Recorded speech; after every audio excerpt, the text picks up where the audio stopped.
帅哥。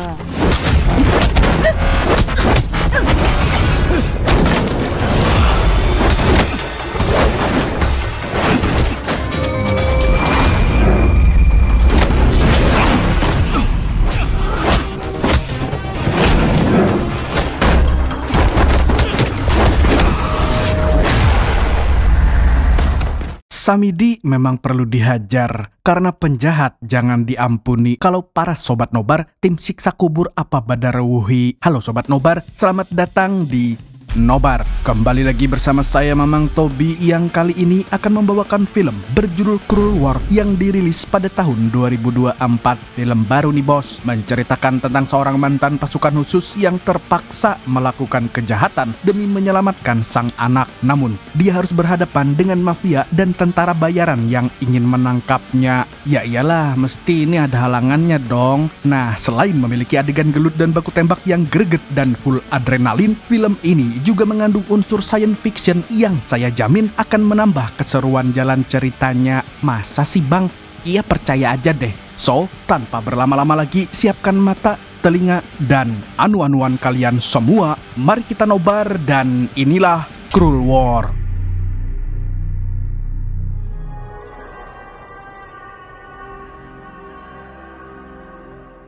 Film dimulai dengan penjelasan tentang sebuah daerah bernama Pulau Yinfan, yang menurut warlock setempat, pulau ini adalah salah satu pemasok narkoboy paling besar di dunia. Karena kurangnya perhatian dari pemerintah, UMKM di sana tidak tumbuh dengan baik. Alhasil, masyarakat pun menjadi kismin dan akhirnya memilih untuk memproduksi opium dan menjualnya secara ilegal ke negara lain. Pada suatu hari, sekelompok agen khusus ditugaskan untuk mengantar benih padi Raja Lele ke Pulau Yinfan. Rupanya benih tersebut adalah tanaman hasil eksperimen bioteknologi yang akan digunakan untuk mengatasi kemiskinan di sana. Namun dalam perjalanannya, mereka justru dihadang oleh tentara bayaran yang ingin mengambil benih tersebut. Jadi mau tidak mau, mereka pun ya iyalah terpaksa baku tembak. Tidak disangka-sangka, tentara bayaran itu dipimpin oleh seorang wanita cantik bernama Sana yang membrutal menggunakan gaun kondangan. Lalu saat dia berhasil menghabisi para agen, ada seorang pria misterius yang menyerang pasukannya.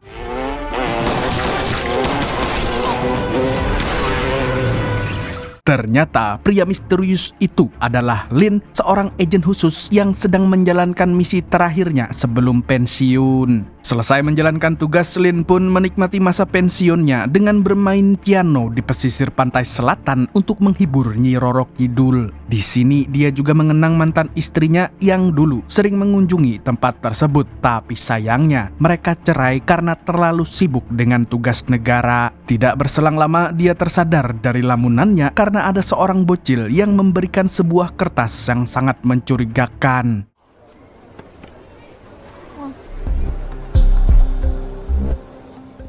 Merasa was-was, Lin pun pulang ke rumah dan menurut instingnya sebagai mantan intel, dia merasakan ada seseorang yang sedang mengincarnya. Dan ketika dia masuk ke dalam rumah, tiba-tiba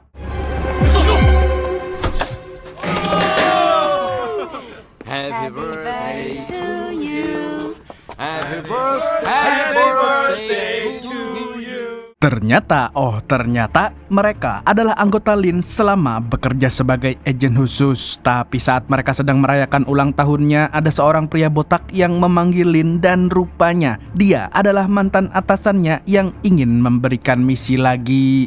Intinya, pihak intelijen ingin menyelidiki benih yang akan diantarkan ke Pulau Yinfan. Dan menurutnya ada sebuah perusahaan yang ingin mencuri benih tersebut untuk dijadikan senjata biologis yang akan membahayakan banyak orang.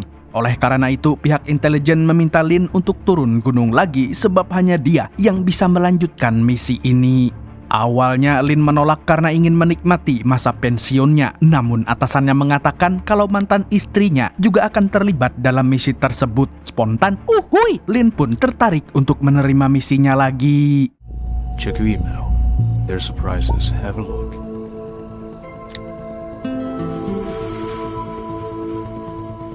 Kemudian kita diperkenalkan dengan mantan istri Lin yang bernama Yan. Dia adalah seorang profesor biologi yang paling terkenal di Tiongkok.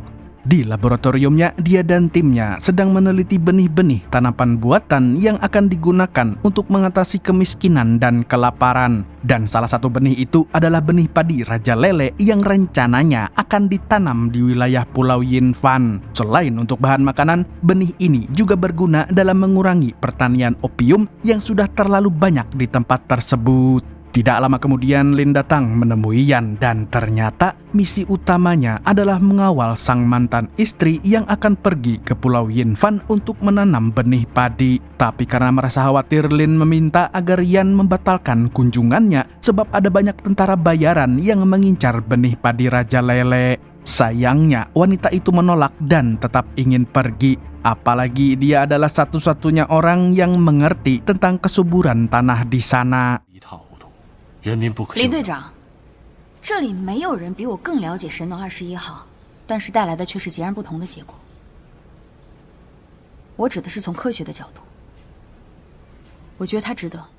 Malam harinya mereka berdua makan malam bersama sambil membahas tentang misinya, dan lagi-lagi Lin melarang mantan istrinya ikut terlibat karena tempat itu terlalu berbahaya. Namun sayangnya dia gagal membujuk sang mantan. Sebelum pulang, Yan sempat mengucapkan selamat ulang tahun kepada Lin meskipun dengan ekspresi yang sangat datar. 生日快乐。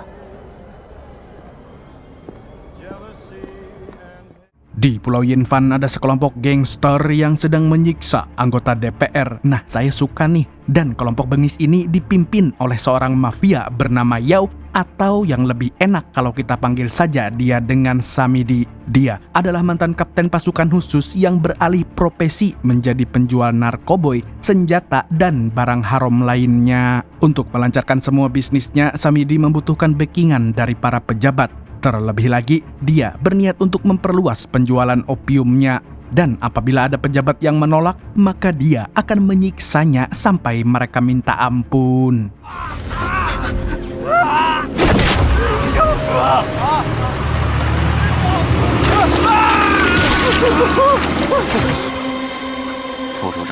Di tempat lain kita diperlihatkan dengan seorang duda yang bernama Wuli, tapi bukan Wuli Sumpil. Dia adalah mantan anggota Samidi saat masih bekerja sebagai pasukan khusus. Dan sekarang Wuli fokus merawat anaknya yang masih bocil setelah istrinya dibunuh oleh seorang pria misterius. Beruntung dia selalu dibantu oleh sahabatnya yang bernama Chen. Ketika anaknya sedang mengerjakan PR, Wuli mengajak Chen untuk mengobrol dan saling adu nasib. Di tengah obrolan, anak Wuli jatuh pingsan dan membuat mereka berdua sangat panik. Tapi untungnya ada Samidi yang mau mengantarkannya ke rumah sakit. Lah baik nih Samidinya.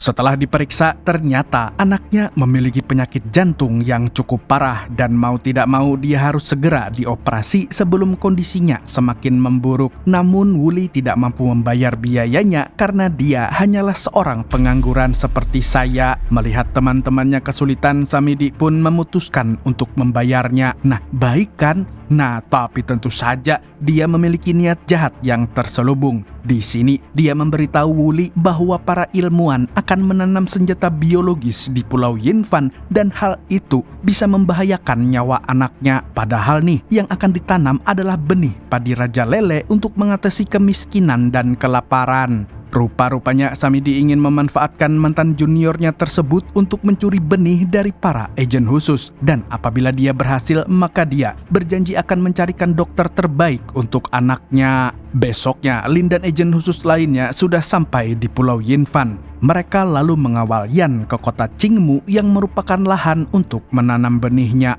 Tapi sialnya, Samidi telah mengutus tentara bayarannya untuk menghadang dan menghabisi mereka semua.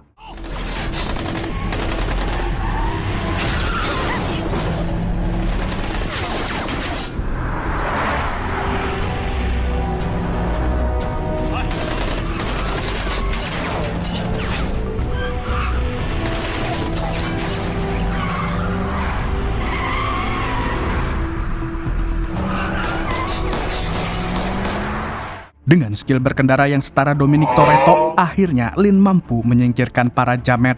Singkat cerita, Lin CS akhirnya sampai di kota Qingmu.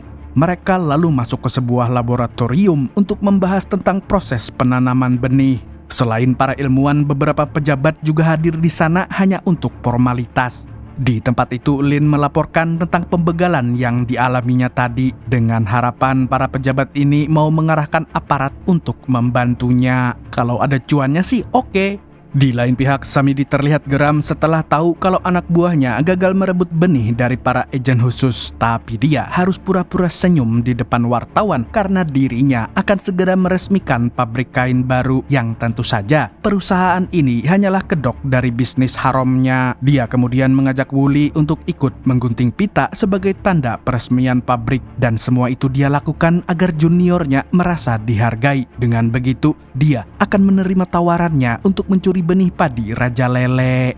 Selesai peresmian, Wuli mengunjungi kuil untuk mendoakan mendiang istrinya, dan selain berdoa, dia juga meminta maaf kepada sang istri karena dia akan membrutal lagi. Wuli bertekad membantu Samidi untuk menghabisi para agen serta mencuri benih demi keselamatan sang anak. Tidak hanya itu, dia juga ingin membayar kebaikan Samidi yang selalu membantunya saat masih menjadi pasukan khusus.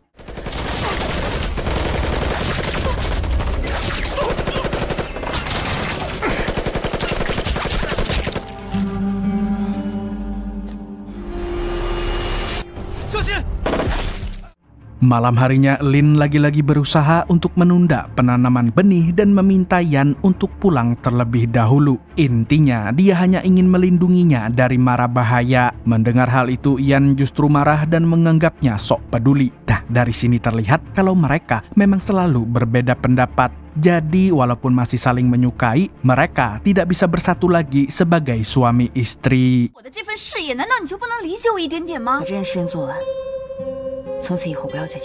Besoknya, Yan mengadakan konferensi pers untuk menjelaskan proses penanaman benih.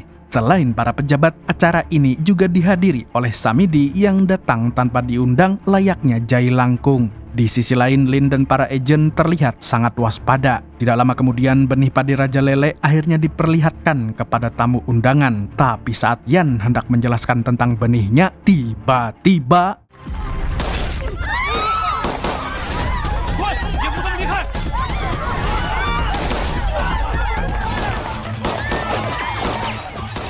di tengah kekacauan, salah satu anak buah Samidi berhasil membawa benihnya. Namun ternyata yang dia bawa adalah benih palsu. Sementara itu, benih yang asli sudah diamankan oleh anggota Lin. Tapi sialnya, Wuli si kaum duafa muncul dari belakang dan langsung merebut benih tersebut. Melihat kejadian itu, Lin pun tidak tinggal diam.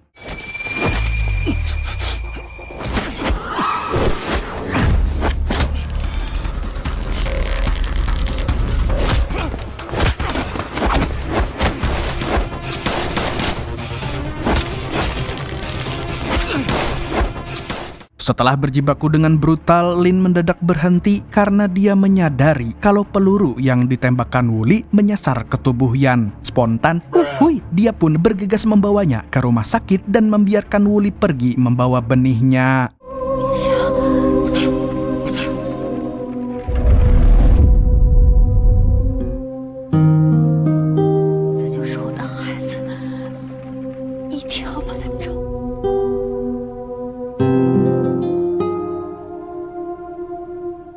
Tidak berselang lama, pejabat keamanan Pulau Yinfan mendatangi Lin. Di sini, mereka berjanji akan bertanggung jawab atas semua kekacauan yang terjadi. Namun hingga sekarang, mereka masih belum tahu siapa dalang di balik perampokan tadi. Dan Lin pun merasa kecewa karena semua pejabat di pulau ini tidak berguna sama sekali.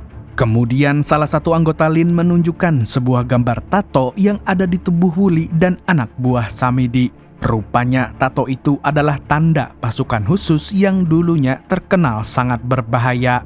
Tanpa pikir panjang, Lin pun menelpon atasannya dan meminta informasi tentang pasukan Samidi. Selepas menutup teleponnya, dia mendapatkan kabar kalau mantan istrinya akan baik-baik saja karena punya regen yang bagus. Di sisi lain, Samidi mengucapkan terima kasih kepada Wuli yang telah berhasil membawa benih padi Raja Lele. Tapi di titik ini Wuli mulai curiga dengan gerak-gerik Samidi. Apalagi benih buatan itu terbuat dari karet yang tidak terlihat berbahaya sama sekali. Lalu dia tiba-tiba teringat pada masa lalunya ketika Samidi membantai musuh yang sudah tidak berdaya. Berkat ingatan tersebut dia menyadari kalau Samidi tidak memiliki hati nurani. Di waktu yang bersamaan, Lin dan timnya sedang melaksanakan Zoom meeting bersama para dewan negara. Dalam rapatnya, Lin mendapatkan fakta bahwa benih itu memiliki teknologi yang sangat canggih.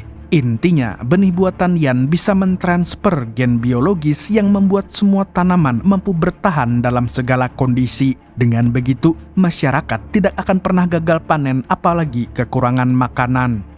Dia pun mulai paham kenapa Samidi mencuri benih tersebut, karena ternyata si Jamet berniat untuk mentransfer gen itu ke opium yang dia tanam.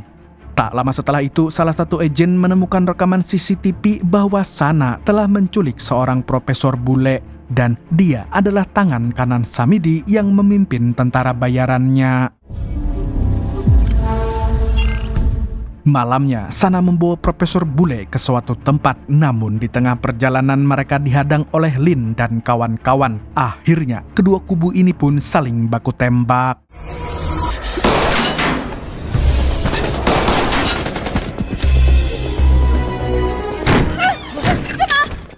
Sialnya, Sana berhasil membawa si profesor ke sebuah rusun. Lin lalu menggeledah bangunan itu dan langsung merebut Profesor Bule dari tangan Sana. Tapi saat hendak pergi, dia dicegat oleh Wuli dan tanpa basa-basi mereka berdua pun kembali membrutal.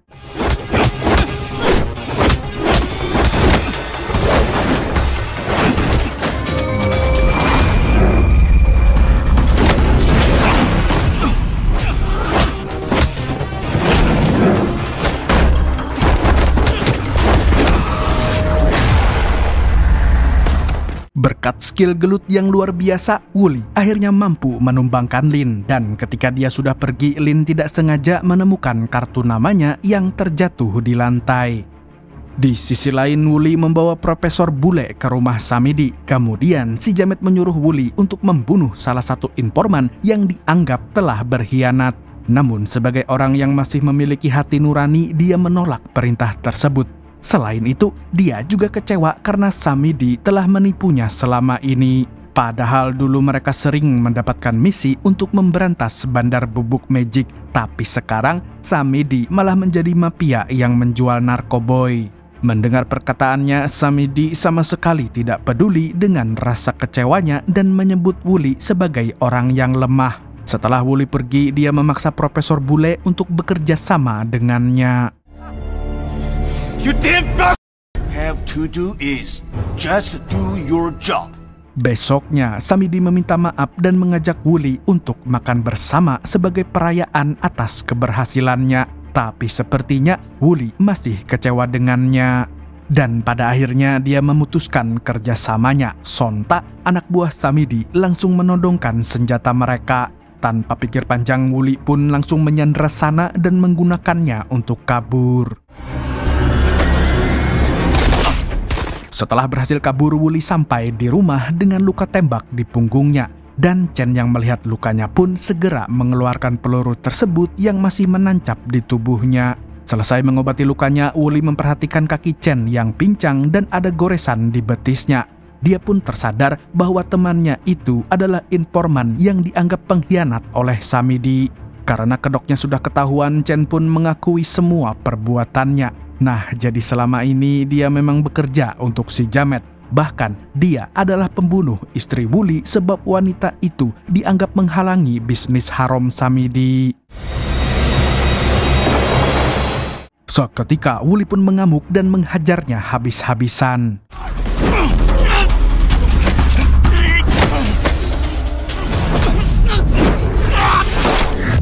Pada akhirnya Chen pun tewas di tangan sahabatnya sendiri. Tidak berselang lama, Lin mendatangi rumah Wuli dan di sana dia tidak menemukan pria tersebut karena sudah kabur duluan saat mendengar sirene polisi. Di dalam rumah hanya ada anaknya Wuli yang sudah terkapar setelah penyakitnya kambuh. Dan tanpa pikir panjang, dia pun langsung membawanya ke rumah sakit. Bersamaan dengan itu, Profesor Bule mengatakan kepada Samidi bahwa dia tidak bisa memindahkan gen dari benih padi Raja Lele ke dalam tanaman opiumnya karena ternyata dia membutuhkan file pengeditan gen yang ada di tangan Yan dan juga para agen khusus. Di saat situasinya semakin runyam, Wuli kembali ke rumah untuk membawa anaknya pergi, tapi dia sangat terkejut karena sang anak sudah tidak ada di sana. Untungnya, dia mendapat info dari suster yang dia kenal bahwa anaknya sedang berada di rumah sakit. Ketika dia sedang bergegas ke sana, Lin tampak berada di depan ruangan Yan yang kondisinya semakin memburuk. Dan sayang sekali, para dokter tidak bisa menyelamatkan nyawanya. Lin pun merasa sangat terpukul hatinya. Di saat emosinya sedang tidak terkendali, dia melihat Uli yang sedang menjenguk anaknya. Spontan, Lin pun langsung melampiaskan amarahnya dengan baku hantam.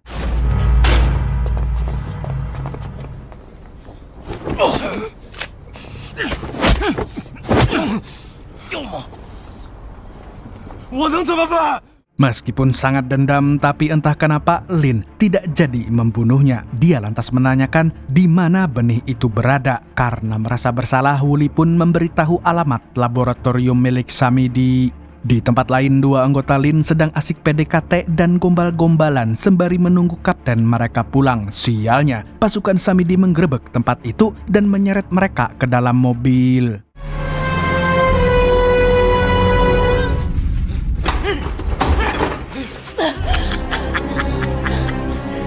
Meskipun disiksa, tapi anak buah Lin tidak mau membuka mulut, apalagi membocorkan file untuk memindahkan gen benih. Alhasil, Samidi pun membunuh salah satu dari mereka. Tidak lama kemudian, Lin kembali untuk menemui anggotanya, dan seketika dia sangat terkejut karena semua anggotanya sudah tidak ada di sana. Selain itu, markasnya juga sudah berantakan. Tanpa berlama-lama, dia menghubungi Samidi dan menawarkan sebuah kesepakatan yang intinya dia akan memberikan file yang dibutuhkan Samidi asalkan si Jamet mau melepaskan anggotanya. Di rumah sakit, Wuli melihat anaknya yang masih pingsan. Lalu demi anak dan mendiang istrinya, dia akhirnya memutuskan untuk membantu Lin agar bisa membalaskan dendamnya kepada Samidi. Dalam perjalanannya, Wuli sudah dicegat oleh gangster utusan Samidi. Namun, hal itu tentu saja bukan masalah baginya karena mereka hanyalah preman kelas teri.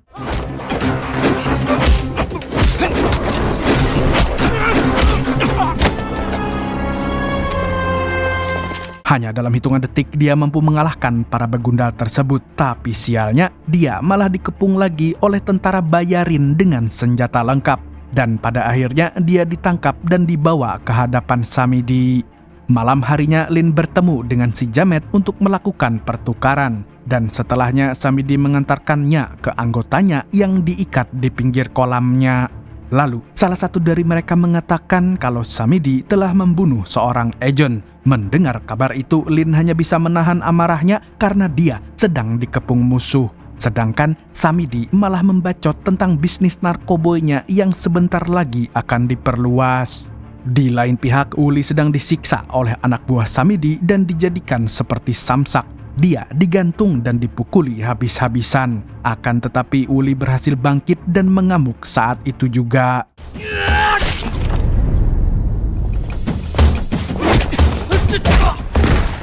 Kembali ke markas si Jamet. Di sana, Samidi mendapatkan kabar dari sana bahwa data file yang dibawa Lin ternyata palsu. Sontak, Samidi pun langsung misuh-misuh dan mengancam akan membunuh semua anggotanya.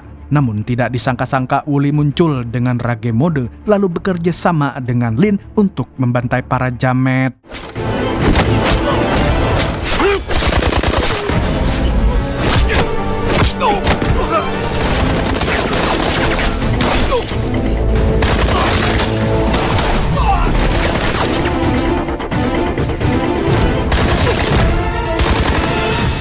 Akhirnya, Lin pun berhasil menyelamatkan semua anak buahnya. Kemudian dia dan Wuli mengejar Samidi yang kabur bersama Sana. Singkat cerita, mereka berdua sampai di sebuah gedung tua bekas pabrik narkoboy. Tapi sialnya, mereka masih harus menghadapi para tentara bayaran.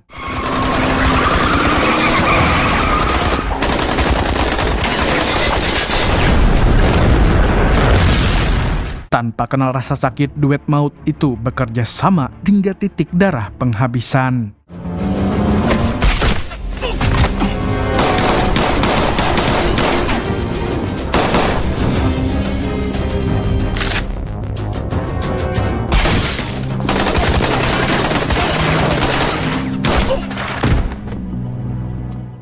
Setelah berhasil menumpas semua tentara Bayarin, mereka langsung mendatangi Samidi dan Sana sambil menodongkan senjata masing-masing. Dan sebelum baku tembak, Wuli membujuk Sana agar meninggalkan tempat itu. Dia tidak ingin membunuhnya karena sudah menganggapnya seperti adik sendiri. Dan di sini terungkap kalau Sana adalah bocil yang diculik Samidi 15 tahun yang lalu. Kemudian dia dilatih untuk menjadi mesin pembunuh.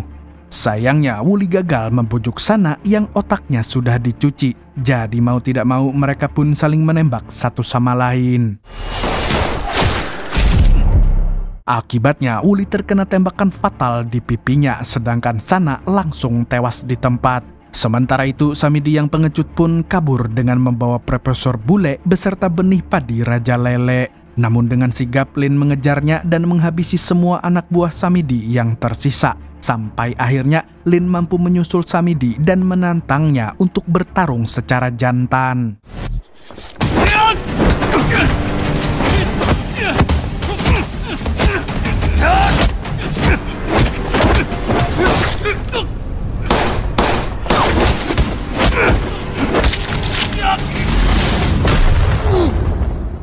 Di tengah pertarungan mereka, Wuli kembali bangkit dan ikut menghajar Samidi. Walaupun mukanya seperti orang cemen, tapi Samidi memiliki skill gelut yang tidak bisa diremehkan. Bahkan mereka berdua cukup kewalahan untuk menjatuhkannya. Untung saja Wuli mampu menemukan titik lemah si jamet.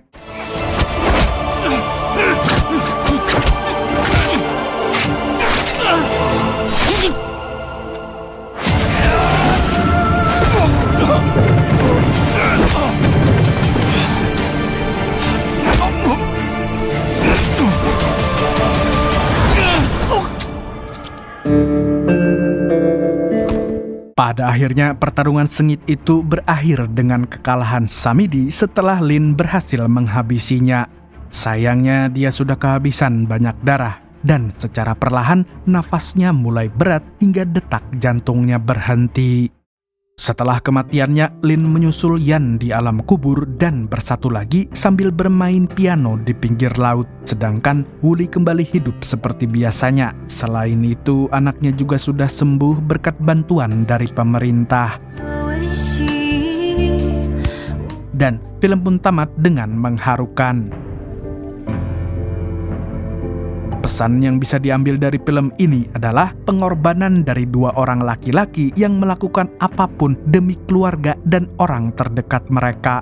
Mereka adalah gambaran laki-laki sejati yang sudah pasti bukan mokondo dan bukan beban keluarga. Segitu dulu untuk hari ini. Saya Tobi mewakili pengepul beras Bulog mengucapkan sampai jumpa di video selanjutnya dan kamsia. Assalamualaikum warahmatullahi wabarakatuh. Bingung mau ngomong apa di sini. Apa ya? Sehat-sehat terus ya buat sobat nobar semua. Terima kasih. Ini sudah sedikit lagi nobar 1 juta subscriber.